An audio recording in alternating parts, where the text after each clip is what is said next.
అనంతపురం జిల్లా సింగనమలైలో సనాతన ధర్మ పరిరక్షణ క్షేత్రం ఆధ్వర్యంలో పంచముఖ కోటిలింగాల శివాలయ నిర్మాణం చేపట్టనున్నట్లు ఆధ్యాత్మిక మందిరాల రూపకర్తలు ప్రసాద్ స్థపతి శ్రీనివాస్ స్థపతి తెలిపారు. నార్పాల క్రాస్ రోడ్ వద్ద దాదాపు 50 ఎకరాల్లో శివాలయం మహావిష్ణాలయ నిర్మాణానికి సన్నాహాలు చేస్తున్నారు. నార్పాల క్రాసింగ్ వద్ద మరో 3 నెలల్లో ఆలయ నిర్మాణానికి భూమి పూజ చేస్తామని సనాతన ధర్మ పరిరక్షణ క్షేత్రం సభ్యులు వెల్లడించారు. 270 పంచముఖ కోటిలింగాల శివాలయం, దాని కింద స్ఫటిక శివలింగం, శివాలయం చుట్టూ అష్టదశ శక్తి పీఠాల ఆలయాల నిర్మాణాలు ఉంటాయని వివరించారు. 100 అడుగుల పీఠంపై 108 అడుగుల నారాయణుడి కాస్య విగ్రహం ఏర్పాటు చేస్తామన్నారు.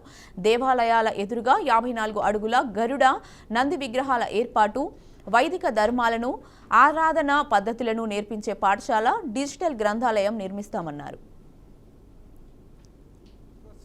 ఆధ్వర్యంలో అనంతపురం పట్టణంలో హరిహర క్షేత్రం అనే పేరుతో ఒక గొప్ప ఆధ్యాత్మిక కేంద్రాన్ని నిర్మాణం సంకల్పించినట్టుగా ప్రకటించడానికి నేను ఎంతో సంతోషిస్తున్నాను.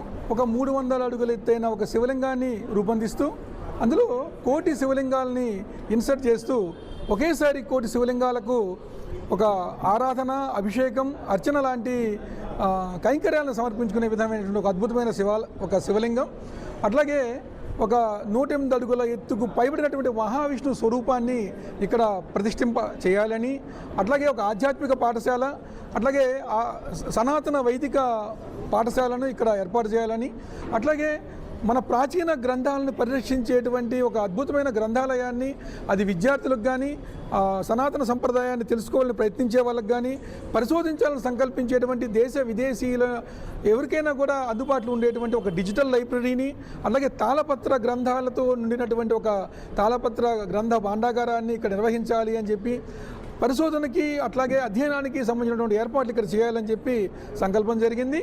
అట్లాగే ఇక్కడ వైదిక మతాన్ని, హిందూ మతాన్ని ఆచరించేటువంటి వారి యొక్క సాధనకు వీలైనటువంటి యోగ సాధన కానీ, ధ్యాన సాధన కానీ, లేదా కీర్తన కైంకర్య